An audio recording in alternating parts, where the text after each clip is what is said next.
Shabbat Shalom, everybody. Shabbat Shalom, dude. And welcome to another celebration of the creation of the universe. We are excited that we once again, and it seems like there's no time between each celebration, but time seems to be compressing. And so we thank the Lord that He has again brought us to Shabbat. And we praise Him for it. And the Shabbat was ordained from creation. After the Lord created everything in 6 days, He set aside the Shabbat for a remembrance. And so this has been there on the books, so to speak, since creation. The nation of Israel was reminded about Shabbat once they were released from Egypt. And the reminder came in the form of when manna rained down from heaven, they were to collect a certain amount each day. And they were not to keep any over to the next day. If they did, it would spoil. So 5 days a week they did this. But on the 6th day, they were told or commanded to collect twice as much as on each of the 5 days. And the miraculous thing about it is that on the Shabbat, when they kept it over, it did not spoil. And so John is going to sing, the Sabbath day is on God. God provided mightily for Israel, and He provides mightily for us. In Israeli homes around the world, they start preparing the Shabbat meal or menu from one. I think when one Shabbat ends, they begin to prepare for the next Shabbat, and they have a system down. I'm so in awe of the women, especially with children, who are able to produce a feast on the 7th day. And I mean a feast.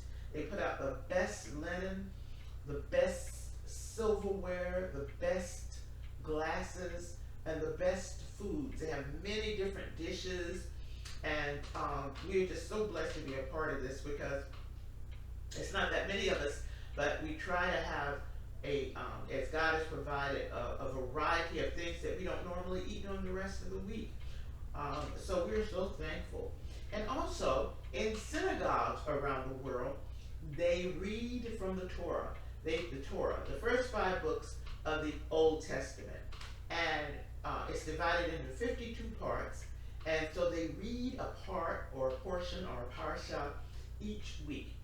This week, because this is the end of the book of Bamidbar, there are 2 Torah portions.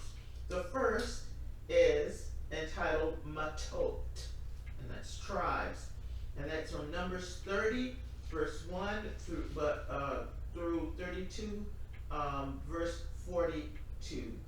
And then the second one is entitled Masei, travels, and that's from Numbers 33, 1 through 36, 13. And Mattot begins as follows. וידבר משה אל ראשי המטות לבני ישראל לאמור, זה הדבר אשר ציווה אדוני. Hold on a minute. Moses spoke to the heads of the Israelite tribes, saying, this is what the Lord has commanded.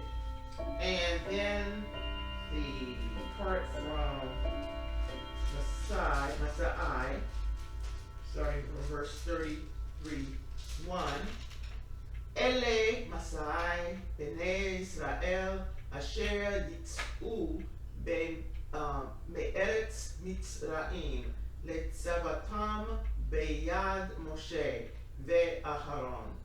These were the marches of the Israelites who started out from the land of Egypt, troop by troop, in the charge of Moses and Aaron. John? Psalm 62. Truly my soul waiteth unto God. From Him cometh my salvation. He only is my rock and my salvation. He is my defense. I shall not be greatly moved. How long will ye imagine mischief against a man? Ye shall be slain all of you, as a bowing wall shall ye be, and as a tottering fence. They only consult to cast him down from his excellency. They delight in lies. They bless with their mouths, but they curse inwardly. My soul waits thou upon the Lord, for my expectation is from him. He only is my rock and my salvation. He is my defense. I shall not be moved. In God is my salvation and my glory. The rock of my strength and my rescuer is in God. Trust in him at all times, you people.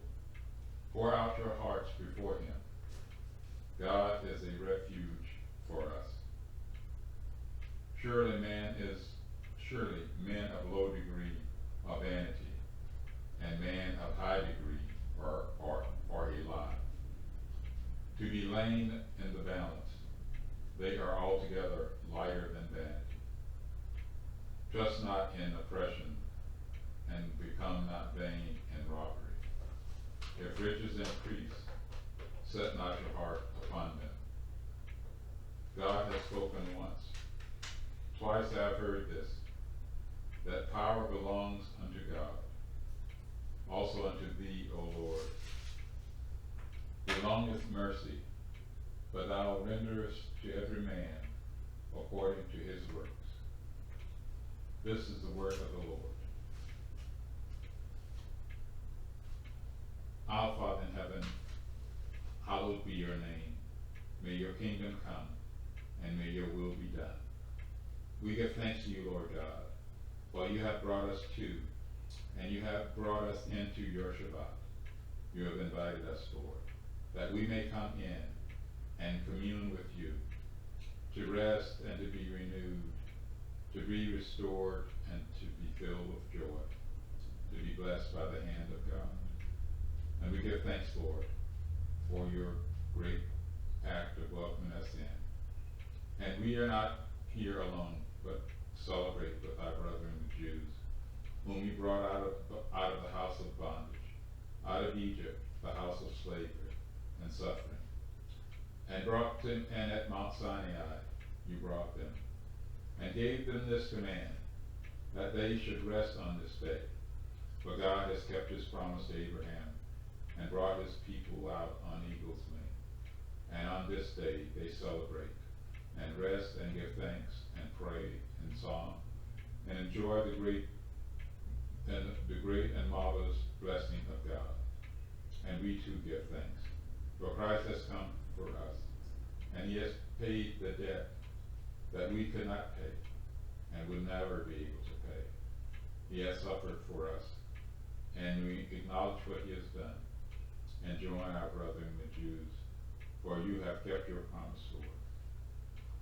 And we give thanks to the Son who has come for us, and the Spirit that remains with us, and the promise you have yet to fulfill, that we will dwell in the house that Christ has made, a house not made by man, but to dwell with you forever and ever. We await that day, Lord, and ask you to continue to strengthen us and provide and protect us, to teach us your ways, to draw us closer to yourself. In the name of the Christ we pray. Amen.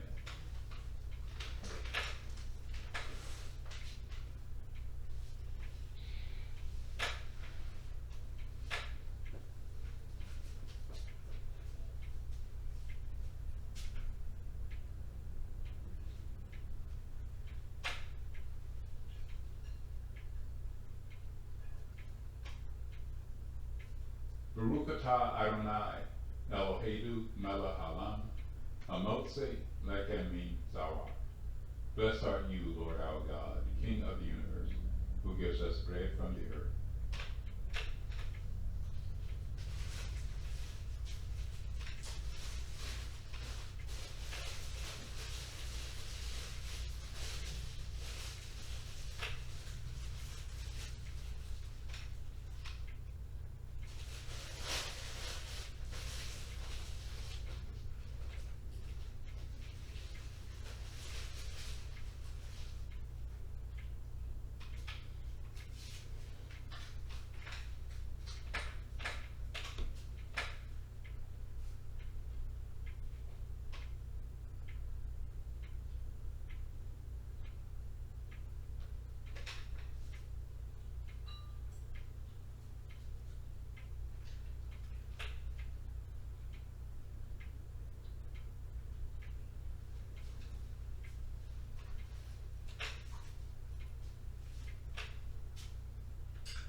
Baruch atah Adonai Eloheinu melech haolam, Barei pri hagafen. Blessed art you, Lord our God, King of the universe, who gives us the fruit of the body. Shabbat shalom. Shabbat shalom.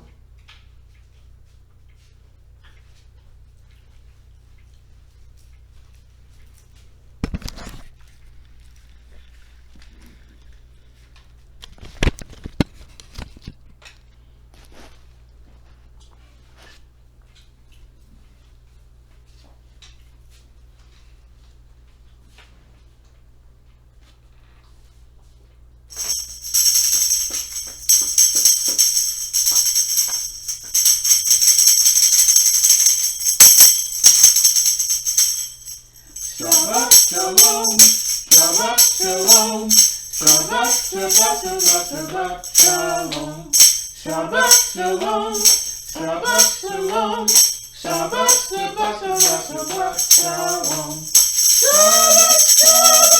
Shabbat, Shabbat, Shabbat shalom, Shabbat, Shabbat, Shabbat, Shabbat shalom, Shabbat shalom, Shabbat shalom, Shabbat, Shabbat, Shabbat, Shabbat. Shalom. Shabbat shalom, everybody. Shabbat shalom, Judith. And so we're ending the book of Bamidbar, our Numbers, as we draw closer to the High Holy Days. And not a lot of reading, but it's not as much as you may think, because it's kind of repetitious, I think, at some points.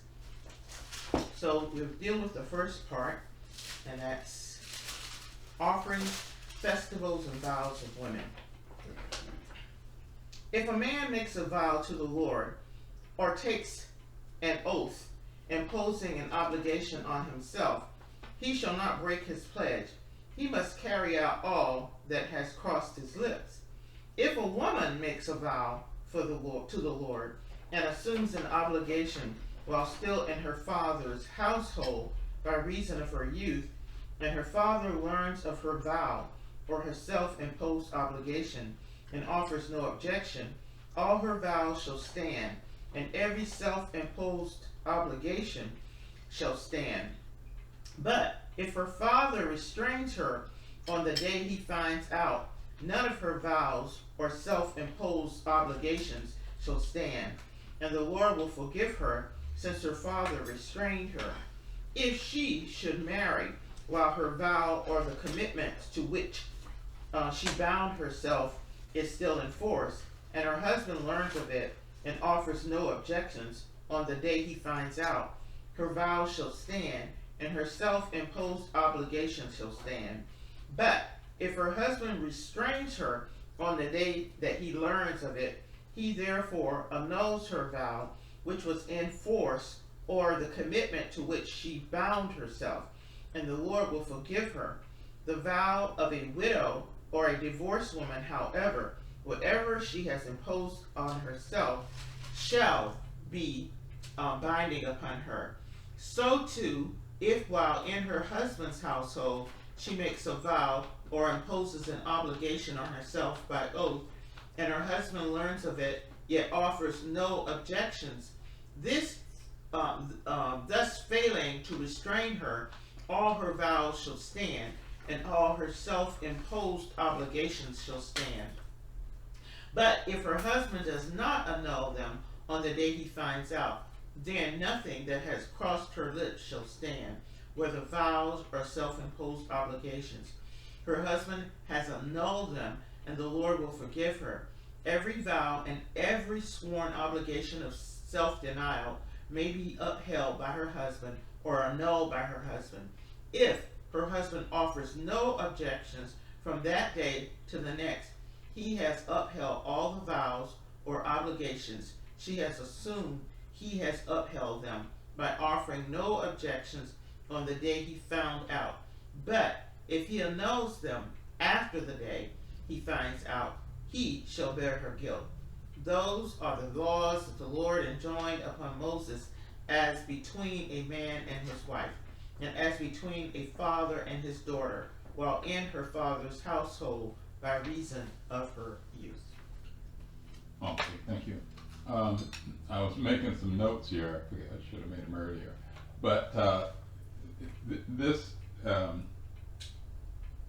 guess the Parashah last week ended with verse 30. And Moses spoke unto the heads of the tribes concerning. It was a little confusion because in one of our things it starts with verse 2. Mm-hmm. But like in the Hebrew for Christians, it starts with verse 1. Right. 30 verse 1. But again, I've seen it start with verse 2 in other places. Well, maybe that's why the reason I'm not sure. I don't know what the reason behind it. Mm-hmm. But the idea here is, it says Moses spoke unto the heads of the tribe concerning the children of Israel. And that phrasing is different than all the other phrasings that Moses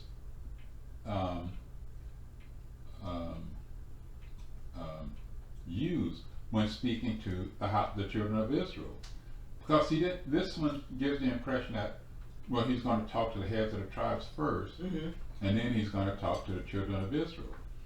Most times he's talked to the children of Israel, but not the head of the tribe, and this one is new.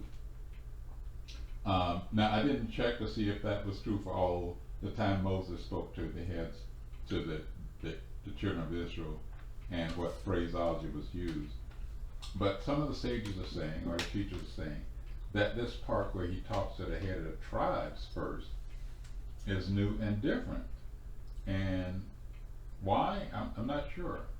But it is interesting that he speaks to the head of the tribes first. And this is the part where they're ready to go into the land. And these are the commandments that are being offered up. The one I'm going to talk about briefly, and that's the part of making a vow. Mm-hmm. And it's a very serious thing. The first one speaks of when a man makes a vow, he has to fulfill it. And the man's the head of the household, probably not prone to emotional types of things. So if he makes a vow, he has to commit to it. On the other hand, if his wife, did it say daughter? This would just say his wife. I think it applied to a daughter as well. Mm-hmm. If the wife makes a vow, the husband can veto it. Now, some have said, does the husband have to say veto out loud enough for her to hear it to make it null and void? And some say no. He can hear her make the void. He can just say it loud enough for himself to hear it. She doesn't have to hear it, and it becomes vetoed. And why is the reason behind that? Some tend to think that women have maybe involved in a more emotional component of making vows than a man. I think so. I guess the idea is women can be much more emotional about that. The women are involved in making a home, and I think the primary idea is that women are much more emotional in making vows than a husband is. One of the problems, concern is if she makes a vow, and those parts says the husband will, God will forgive her. And it says, how can that be? What did she do to be forgiven for a vow? And one explanation is pretty, complex. Let's suppose that the lady makes a vow to not drink wine. And most times people will make a vow because there's something in their life they want to take control of. Maybe drinking too much, maybe eating the wrong food, for whatever reason. There's something, character trait about them they're trying to correct. And by making this vow, they're trying to bring some type of order into their life and bring their life into compliance with God's command. I'm tempted to say if no one has any thing they're trying to control, they probably wouldn't make a vow. So people make vows in order to gain control of their life. But what happens if you make a vow? How can you get out of it? Some give the example, well, I guess there's a release from a vow, Mm-hmm. and then there is there's a net, or the same as a release. And Oh. when does that happen? Huh? I was going to bring that up. There's a time when they do, before Yom Kippur, they do what is called kol nidre, Okay. release from all vows. Okay. So All right. it's a legal thing that they do Uh-huh. at the beginning of the the civil Uh-huh. so So what happens? civil year. Now you have to get this release. You just some you have to go to the rabbi to get a release, some authority. Exactly, and then you're going before the King of the Universe in this one. Right. Because they do right. the Kol Nidre Right. the evening before Yom Kippur, Mm-hmm. release from all vows, and it's such a beautiful ceremony because the cantor sings the Kol Nidre, Right. as it's called. So what may happen, as I say, it could be complex. The lady makes a vow, and her husband vetoes it. So during the process, she may not hear the veto, but during the process of her vow, that maybe she'll take a Nazarite vow, and Nazarites don't drink wine. But during that, for 30 days, but during that 30-day period, she may end up drinking wine, which means, well, she was released from the vow, so she's not committing a sin. Mm-hmm. But the problem is, she didn't know that she was not committing a sin, and I guess God would forgive the husband for that. The idea of that is, the idea behind that is, we can commit sin, thinking, but in fact no sin is really being committed. It's the idea that we wanted to sin, but didn't sin. We still need to be forgiven for that because we were thinking about sinning. I know that sounds a little complicated, but one person gives the idea, a Jewish guy gives an idea. He goes to his refrigerator and he sees a McDonald's wrapper, hamburger wrapper for a cheeseburger, and he gets the idea, boy, I wonder what that cheeseburger would taste like. So he takes the wrapper out, bites into the cheeseburger, and his brother sees him, and he says, well, how does it taste? And I don't know if he even answered. But the idea was, on the burger wasn't real cheap. Well, actually, did he commit a sin? Well, actually, the idea is no, he didn't commit the sin, because what was on the burger was not cheese, it was provolone, and provolone is acceptable. That doesn't make the burger non-kosher. But he intended to sin, and he must be forgiven, must ask for forgiveness for that. So I guess that's with us as well. That sometimes we want to sin, but in a sense we may not sin, but we still need to be forgiven for that. It's kind of a complex idea, but the idea here is that vows are meant to be taken seriously. You just don't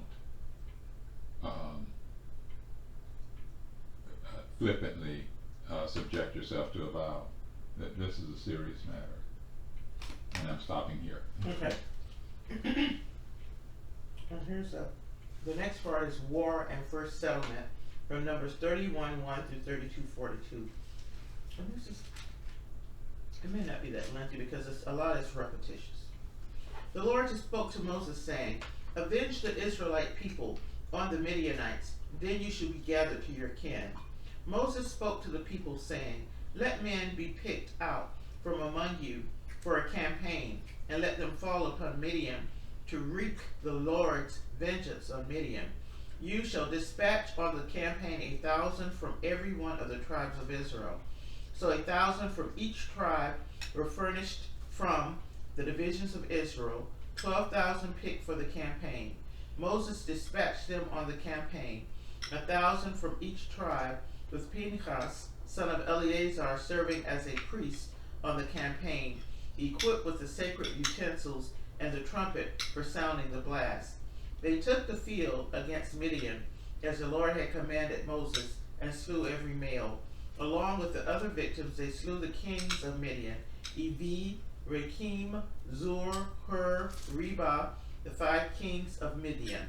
They also put Balaam, son of Peor, to the sword.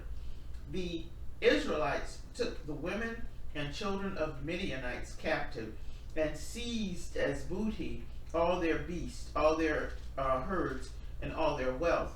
And they destroyed the fire of the town in which they were settled. Destroyed by fire all the towns in which they were settled in their encampments. They gathered all the spoil and all the booty, man and beast, and they brought the captives, the booty, the spoil, to Moses, Eleazar the priest, and the whole Israelite community at the camp in the steppes of Moab at the Jordan near Jericho. Moses, Eleazar the priest, and all the chieftains of the community came out to meet them outside the camp. Moses became angry with the commanders of the army, the officers of thousands and the officers of hundreds, who had come back from the military campaign. Moses said to them, "You have spared every female, yet they are the very ones who at the bidding of Balaam induced the Israelites to trespass against the Lord in the matter of Peor, so that the Lord's community was struck by the plague. Now therefore slay every male among the children, and slay also every woman who has known a man carnally, but spare every young woman who has not had carnal relations with a man. You shall then stay outside the camp 7 days, every one among you or among your captives who has slain a person or touched a corpse shall cleanse himself on the 3rd and 7th days.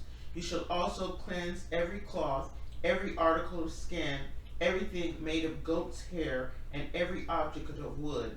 Eleazar the priest said to the troops who had taken part in the fighting, "This is the ritual law that the Lord has enjoined upon Moses: gold and silver, copper, iron, tin, and lead, any article that can withstand fire. These you shall pass through fire, and they shall be clean, except that they must be cleansed with water of lustration. And anything that cannot withstand fire, you must pass through water. On the 7th day you shall wash your clothes and be clean, and after that you may enter the camp." The Lord said to Moses, "You and Eleazar the priest and the family heads of the community take an inventory of the booty that was captured, man and beast, and divide the booty equally between the combatants who engaged in the campaign and the rest of the community. You shall exact a levy for the Lord in the case of the warriors who engaged in the campaign. 1 item in 500 of persons, oxen, asses, and sheep shall be taken from their half share and given to Eleazar the priest as a contribution to the Lord. And from the half share of the other Israelites you shall withhold 1 in every 50 human beings, as well as cattle, asses, and sheep, all the animals, and give them to the Levites who attend to the duties of the Lord's tabernacle." Moses and Eleazar the priest did as the Lord commanded Moses. The amount of booty, other than the spoil that the troops had plundered, came to 675,000 sheep, 72,000 head of cattle, 61,000 asses, and a total of 32,000 human beings, namely the women who had not had carnal relations. Thus, the half share of those who had engaged in the campaign was as follows: the number of sheep was 337,500, and the Lord's levy from the sheep was 675. The cattle came to 36,000, from which the Lord's levy was 72. The asses came to 30,500, from which the Lord's levy was 61. And the number of human beings was 16,000, from which the Lord's levy was 32. Moses gave the contributions levied for the Lord to Eleazar the priest, as the Lord had commanded Moses. As for the half share of the other Israelites, which Moses withdrew from the men who had taken the field, that half share of the community consisted of 337,500 sheep, 36,000 head of cattle, 30,500 asses, and 16,000 human beings. From this half share of the Israelites, Moses withheld one in every 50 humans and animals, and he gave them to the Levites, who attended to the shares of the Lord's tabernacle, as the Lord had commanded Moses. The commanders of the troop divisions, the officers of thousands, and the officers of hundreds approached Moses. They said to Moses, "Your servants have made a check of the warriors in our charge, and not one of us is missing. So we have brought as an offering to the Lord such articles of gold as each of us came upon, armlets, bracelets, signets, rings, earrings, and pendants, that expiation may be made for our person before the Lord." Moses and Eleazar the priest accepted the gold from them, all kinds of wrought articles, all the gold that had offered by the officers of thousands and the officers of hundreds as a contribution to the Lord, came to 16,750 shekels. But in the ranks, everyone kept his booty for himself. So Moses and Eleazar the priest accepted the gold from the officers of thousands and the officers of hundreds, and brought it to the tent of meeting as a reminder on behalf of the Israelites before the Lord. The Reubenites, the Gadites, owned cattle in a very great numbers, noting that the lands of Yazer and Gilead were at a region suitable for the cattle. The Gadites and the Reubenites came to Moses, Eleazar the priest, and the chieftains of the community, and said, "Ataroth, Dibon, Yazer, Nimrah, Heshbon, Eleale, Sabam, Nebo, and Beon, the land that the Lord had conquered for the community of Israel, is cattle country, and your servants have cattle. It would be a favor to us," they continued, "if this land were given to your servants as a holding. Do not move us across the Jordan." Moses replied to the Gadites and the Reubenites, "Are your brothers to go to war while you stay here? Why will you turn the minds of the Israelites from crossing into the land which the Lord has given them? That is what your fathers did when I sent them from Kadesh Barnea to survey the land. After going up to the Wadi Eshkol and surveying the land, they turned the minds of the Israelites from invading the land that the Lord had given them.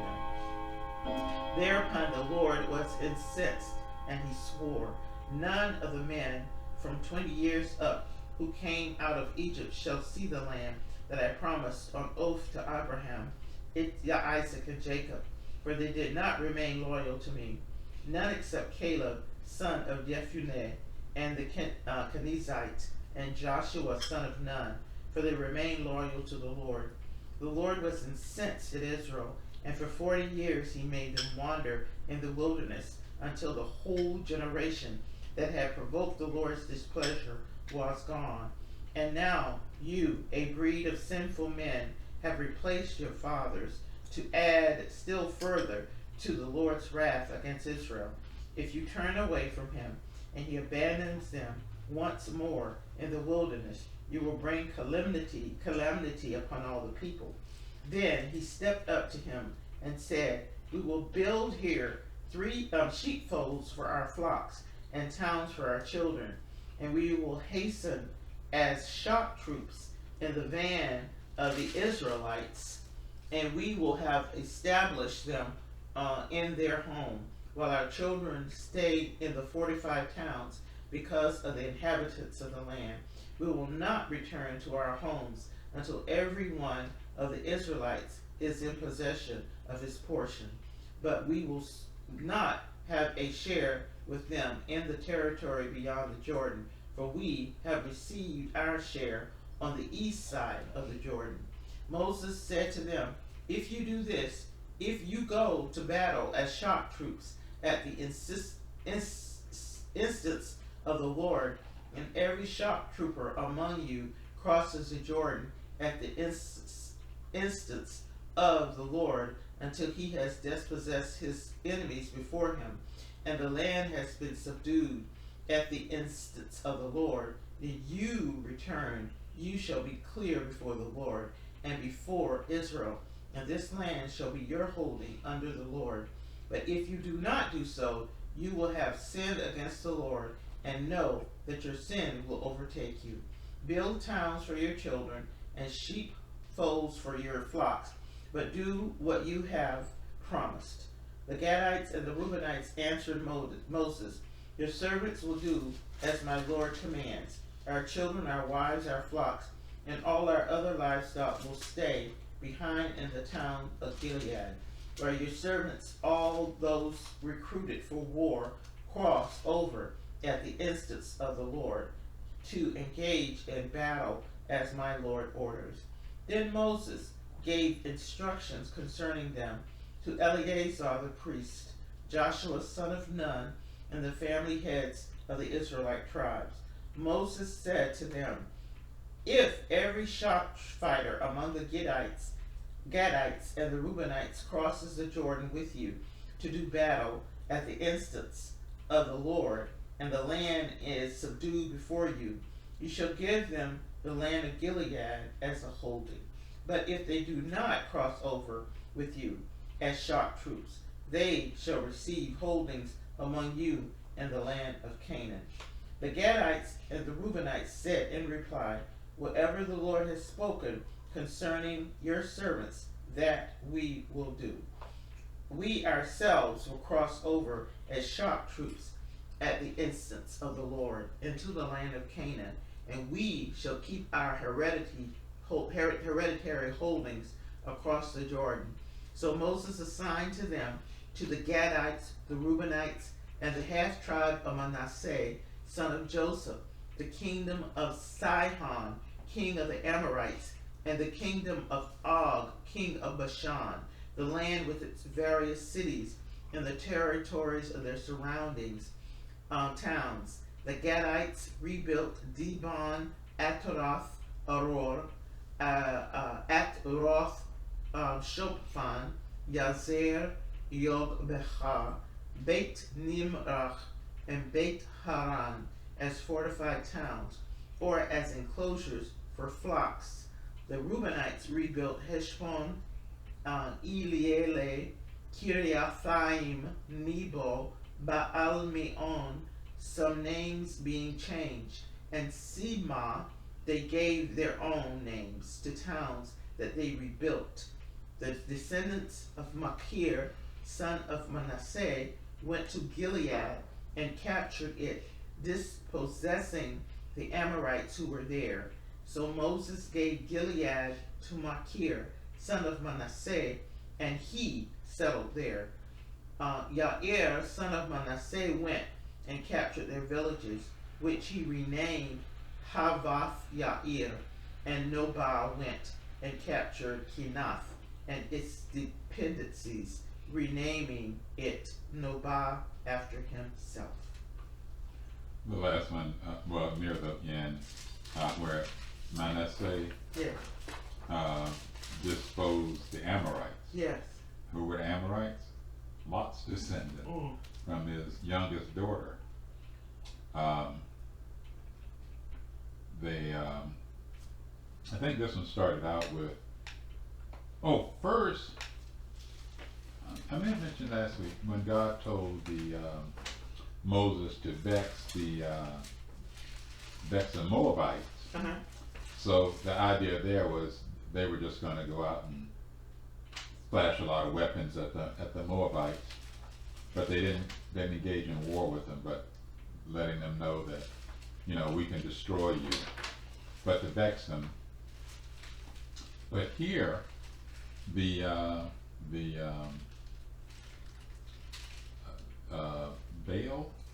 Balaam's city, I can't think of it now. Who is Moses wise from? Midian. He tells Moses to go basically and destroy Midian, and that's what they did. And I guess it was kind of funny. Well, I don't know. Did Jethro foresee the Midianites becoming so debauched? Maybe that's why he didn't want to join with me. He may have had something, some biases. But they go to the Midianite and basically destroy the Midianites, and they destroy Balaam too. So that's what he gets for that advice he gave Balak. He had to be a lousy prophet because he didn't see it coming. I guess he did not see it coming. Maybe he just saw God as being so merciful and he could get away with it, but he couldn't. He knew what, and maybe it's funny, he knew what God hated a lot, but he didn't understand the consequences of this hatred, because it ended up destroying him. Not only that, but the entire Midianites were destroyed. One group would say women who had not known a man and so forth. But all the guys, they're all dead. Even though you're a prophet, God talks to you, and you still get destroyed because maybe that's hard to understand. Why would you? I don't know. Maybe it's hard to understand. But he was destroyed by this advice of his. And I guess maybe I'm still thinking about that Psalm 62 I read, where inwardly they're hateful. They're not. Outwardly they say one thing, but inwardly they're saying something else. But I think I'm going to stop here. The other major part is where Reuben and Gad go to Moses, and they want to stay in the Jordan. They didn't want to go over. But later on, the names switched from Reuben and Gad to Gad and Reuben. So I don't know. Maybe Reuben was the ringleader, but Gad was the mouthpiece. And the idea they didn't want to go over was the land. They had a lot of cattle. This was a land for cattle, and they wanted to stay there. But they were more concerned about their cattle than their kids. So they said, we'll build houses for our cattle and so forth. Moses chastised them and said, okay, you build houses for your kids first, then your cattle and so forth. Their priorities was a little mixed up, a little skewed. So Moses set their priorities right, and they agreed. And it was a battle where they fought, and they realized no one died during this battle. So that has to be a wake-up call from them. How God defended and protected them for 40 years, and even in their first major battle, I'll say, because it was 12,000 men. Well, maybe only 11,000 because 1,000 were, no, it could have been 12. 12,000? Yeah, because there was a half tribe. Maybe 13,000, let me go that way, because there was, the Levites went with them. They didn't do any fight. Well, prayer is fighting. Being an instrument of God's. They go out before them. Yeah, true, right. And even the cooks were in the fight. You may say, well, I was in the fight, but hey, someone has to cook, someone has to carry the food, someone has to get provisions and stuff. So there's no disgrace there. There's no minimizing what they were doing. But I think I'm stopping here. Okay. we're going to the next Parashah, which is Masei, and that's from Numbers 33:1 to 36:13. There are two parts in this. The second part being hold on a minute. Levitical towns, cities of refuge. Review of wanderings and boundaries of Canaan.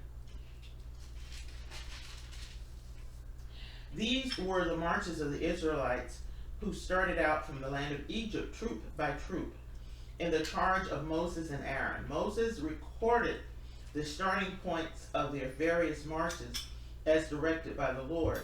Their marches by starting points were as follows.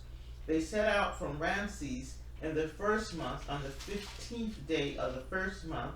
It was on the morrow of the Passover offering that the Israelites started out boldly in plain view of all the Egyptians.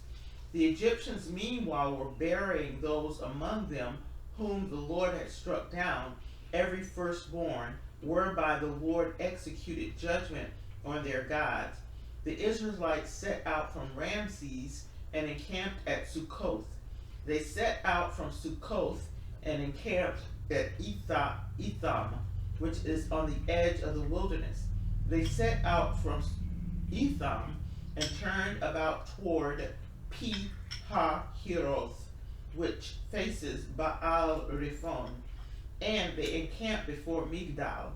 They set out from Pinei-hahiroth and passed through the into the wilderness, and they made a 3 days journey in the wilderness of Etham and encamped at Machra.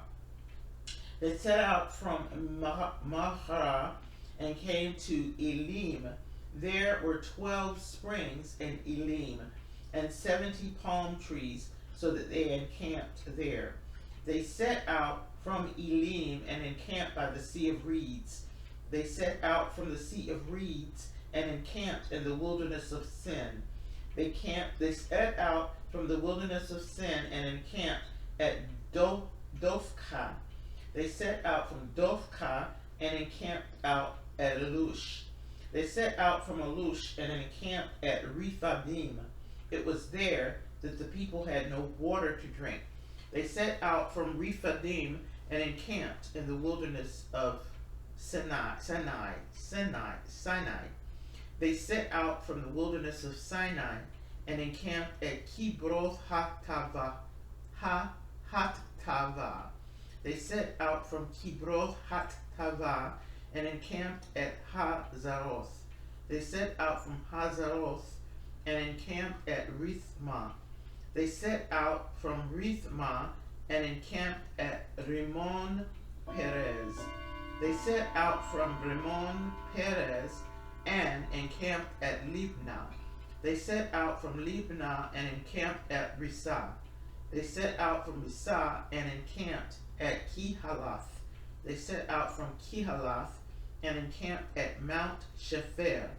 They set out from Mount Shepher and encamped at Haradah.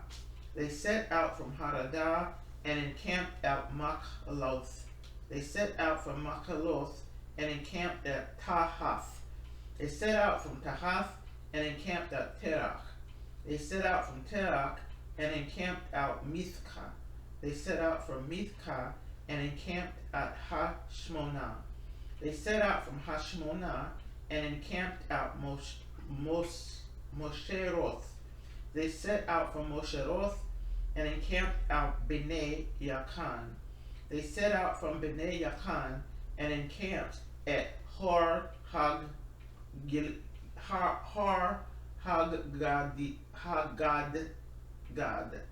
They set out from Har Hagidgad and encamped at Hothhath. They set out from Yothbath and encamped at Abronah.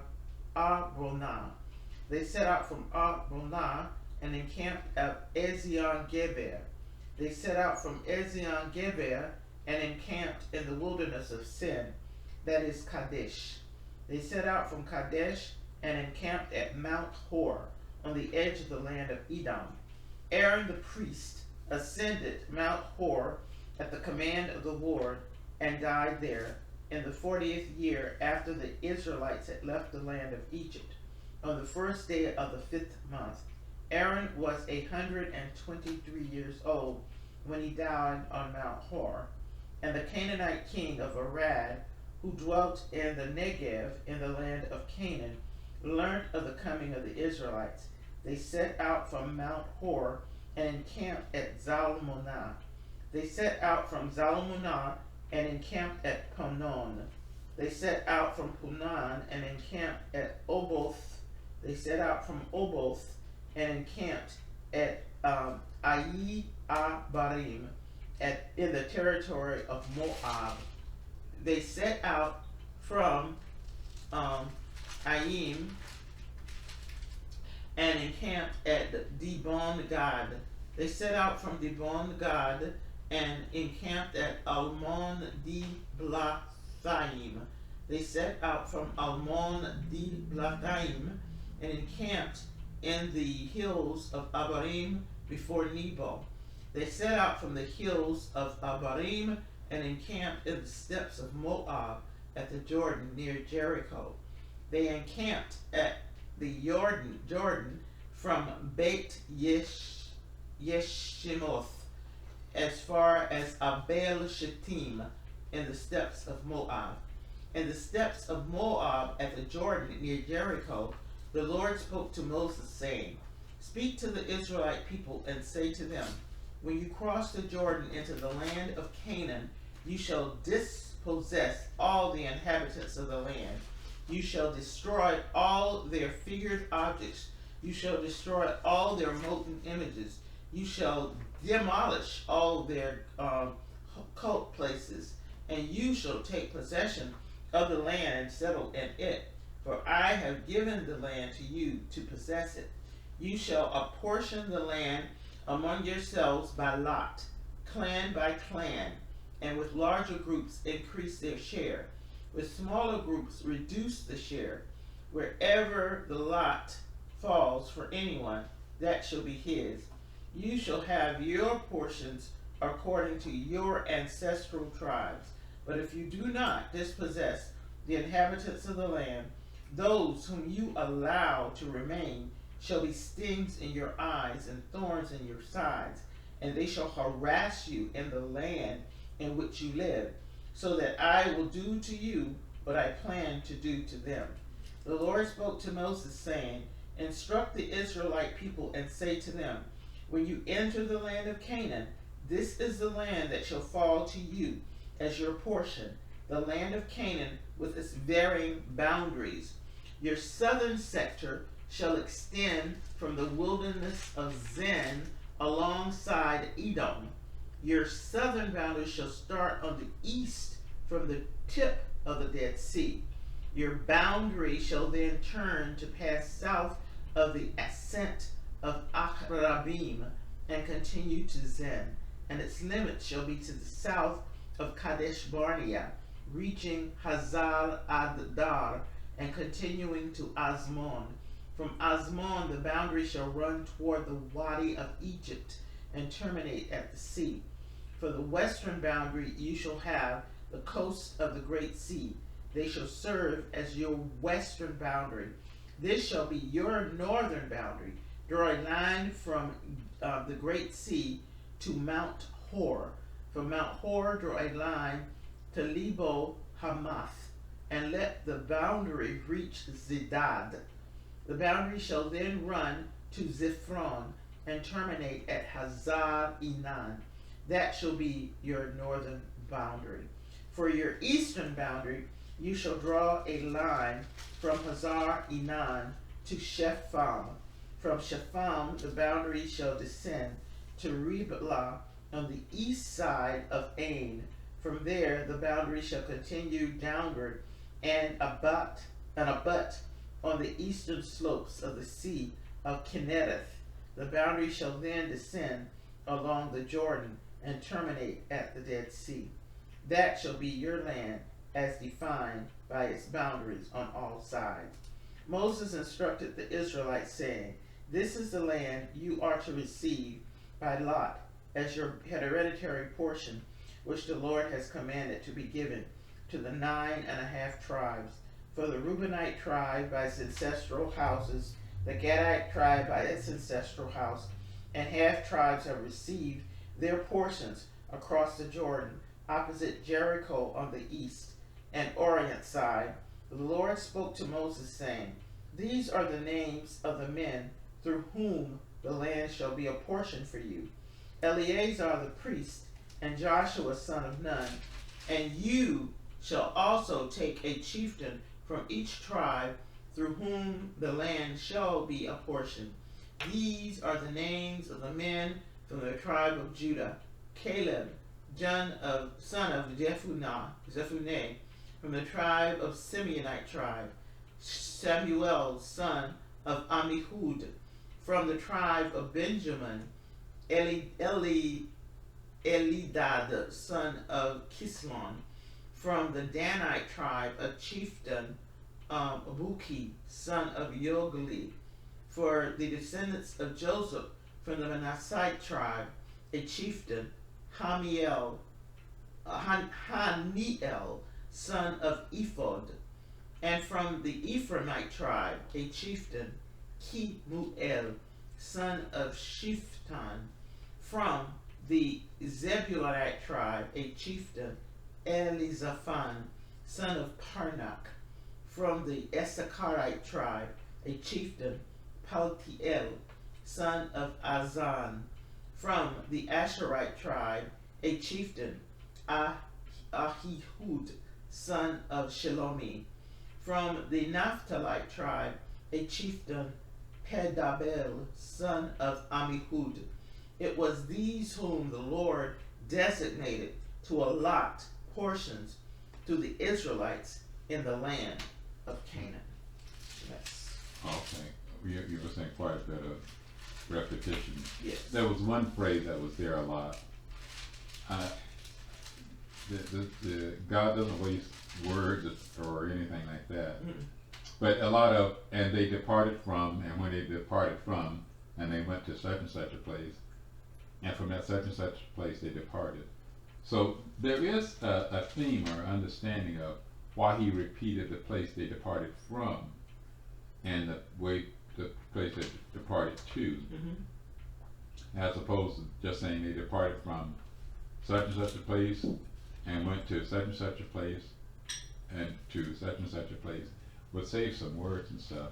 But I think every place that we stopped at, there's a story to be told. Mm-hmm.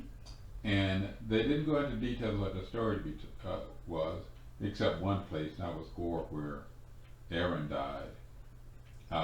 No mention of all the rebellion, other than the place that they just said there was no water. And didn't really speak about anything bad that happened. There was no water a couple of places, there weren't food a couple of places. This isn't even mentioned. The journeys here is pretty, the only major thing is that Aaron died, and the Canaanites were scared of him.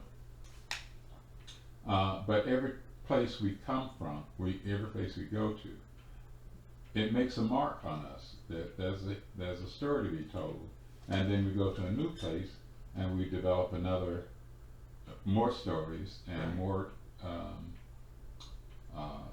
things, more challenges and difficulties and struggles there. But I don't get a good understanding of why the repetitiveness. I didn't count all the destinations, but this was 40 years worth of journeying, and I did remember the number at one time, but I don't remember it now. But what else? It's like an outline, I think, of their travel as opposed to particulars. It's Right. just an outline of the 40 years. Just realize this is 40 years that it took them to do all of it. Yeah. And you may say, well, why was it necessary? Because they would have been recorded in other places. But this is an outline. It's pretty straightforward and simplistic. But I don't know. I don't know. And also, the verse 34 goes to the boundaries. Mhm. One teacher talked about there's the way geographically the Bible lays out Israel, and then there's the actual government map of Israel. Some things overlap, some things are not. You know, where Jordan is part of Israel, Mhm. but not nowadays. Jordan is Jordan. Mhm. But biblically speaking, Jordan should be part of Israel. Israel. And the Dead Sea, I think, is part of Israel, but Yes. it shouldn't be part of Israel. So the boundaries are different between maybe I should say the political land of Israel and the biblical land of Israel. Mhm. So it's a little bit different. Wait, and that's all I have. Okay. Okay.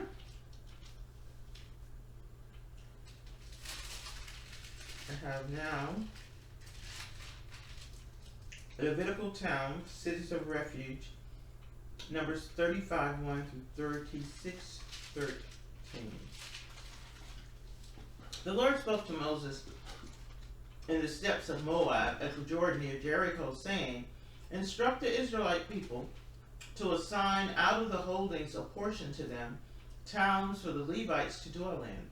You shall also assign to the Levites pasture land around their towns. The towns shall be theirs to dwell in, and the pastures shall be for the cattle they own, and all their other beasts. The town pasture that you are to assign to the Levites shall extend 1,000 cubits outside the town wall all around. You shall measure off 2,000 cubits outside the town on the east side, 2,000 on the south side, 2,000 on the west side, and 2,000 on the north side, with the town in the center. That shall be the pasture for their towns. The towns that you assign to the Levites shall comprise 6 cities of refuge, which you are to set aside for a manslayer to flee, to which you shall add 42 towns. Thus, the total of the towns that you assign to the Levites shall be 48 towns with their pasture. And inserting aside towns from the holdings of the Israelites, take more from the larger groups and less from the smaller, so that each assigns towns to the Levites in proportion to the share it receives." The Lord spoke further to Moses, "Speak to the Israelite people and say to them, when you cross the Jordan into the land of Canaan, you shall provide yourselves with places to serve you as cities of refuge, to which a manslayer who has killed a person unintentionally may flee. The cities shall serve you as a refuge from the avenger, so that the manslayer may not die unless he has stood trial before the assembly. The towns that you thus assign shall be 6 cities of refuge to all. 3 cities shall be set aside beyond the Jordan. The other 3 shall be set aside in the land of Canaan. They shall serve as cities of refuge.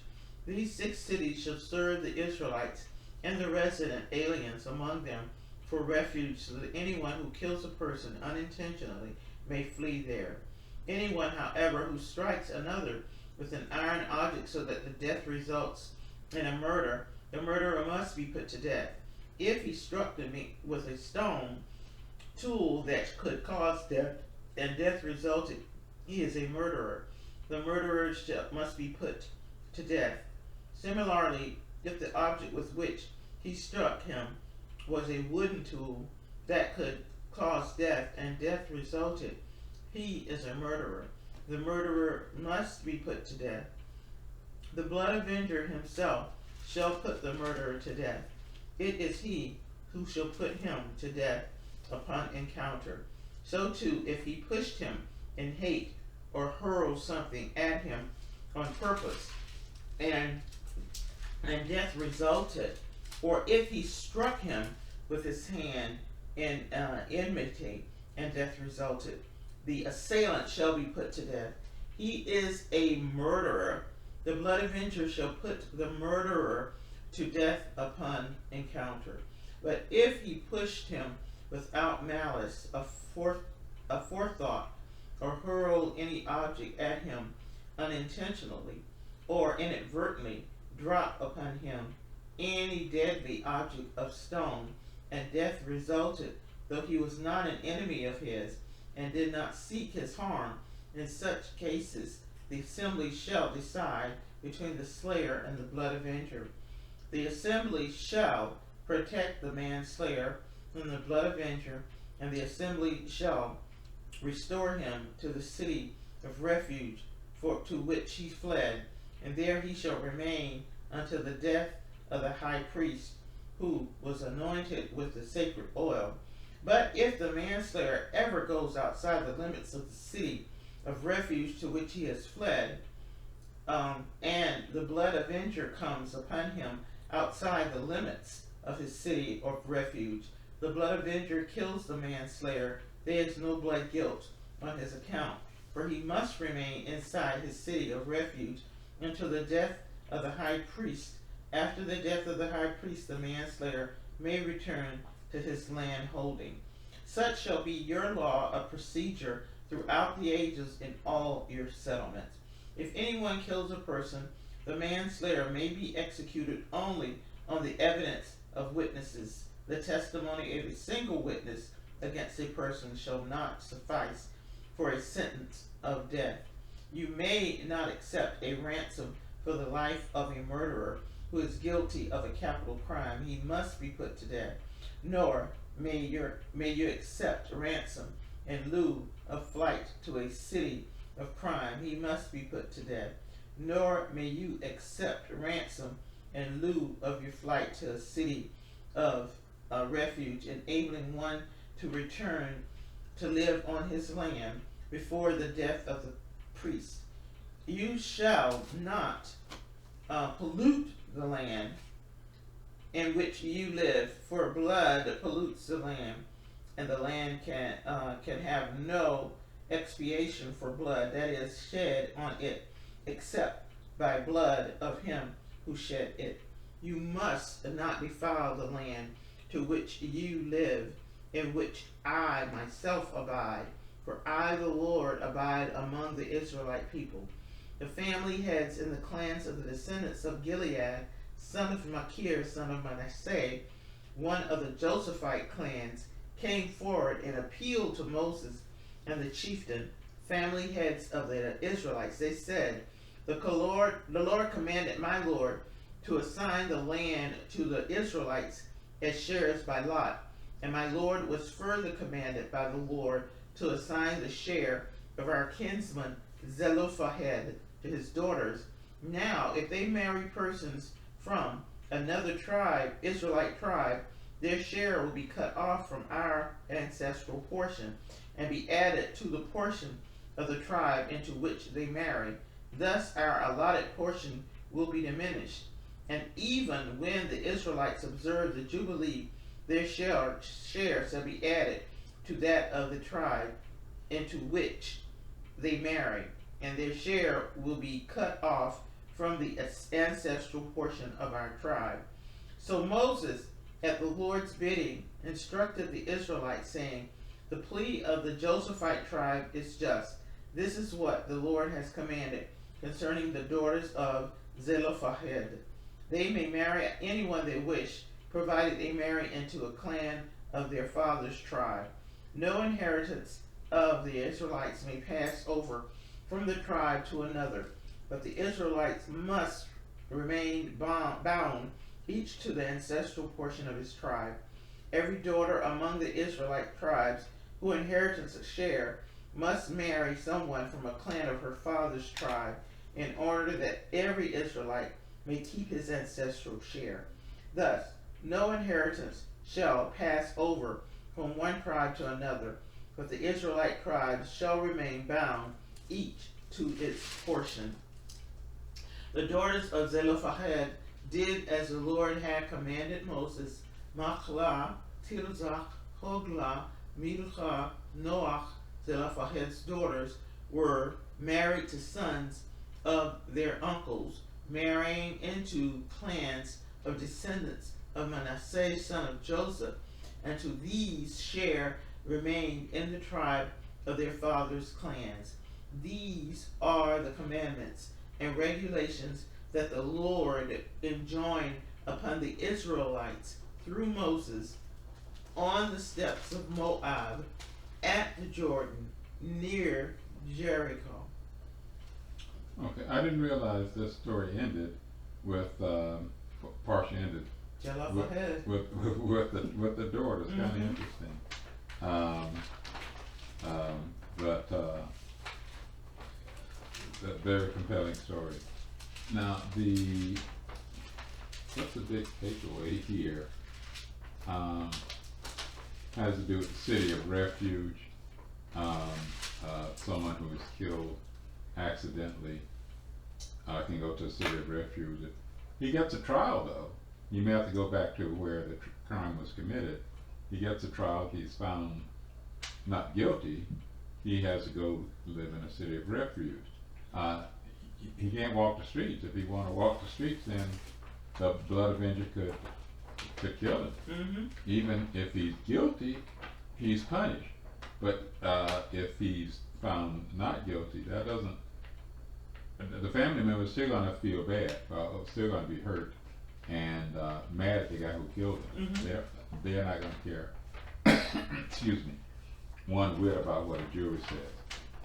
They want to avenge their family's death. The idea of staying in the state of refuge until the high priest died, I think the general teaching is that when the high priest dies, it's such a great sadness that any hatred or animosity you might have for someone would either dissipate or disappear altogether, and you won't have any animosity towards someone who's killed a family member because the high priest has died, and he is pretty much the one who is a spiritual leader, and at his death all animosity kind of disappears. And I think that's the idea behind that, letting them go free after the death of the high priest. And I think I'm going to stop there. All right. And what do we say at the end of the reading? Oh, let me get that. I think I know it in English, but let's see if we can. Shazak. You see it? Do you see it? No, I'm doing it from memory. So No, it's on one of your papers. Yeah, you can get to it. You don't trust my memory? No.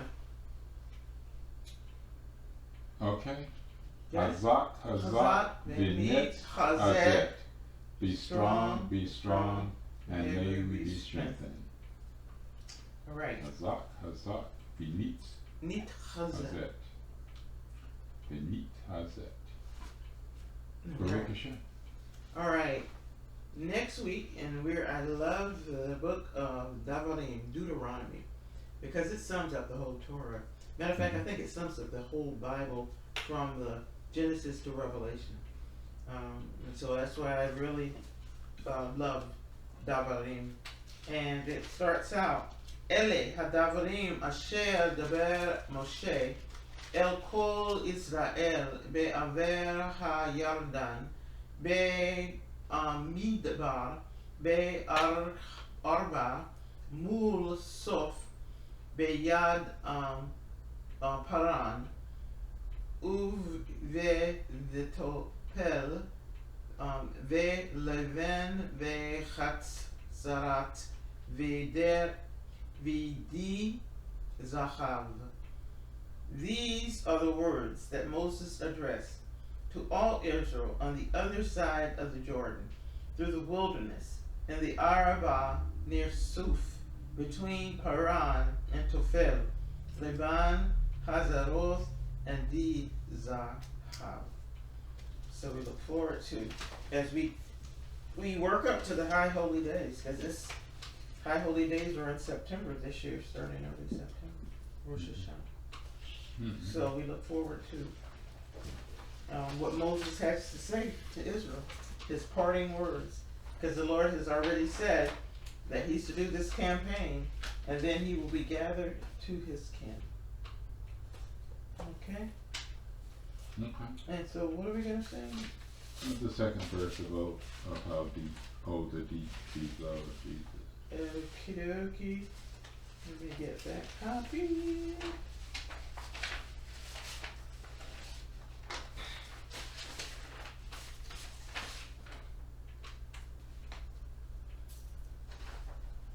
Okay. Oh, yeah, second O.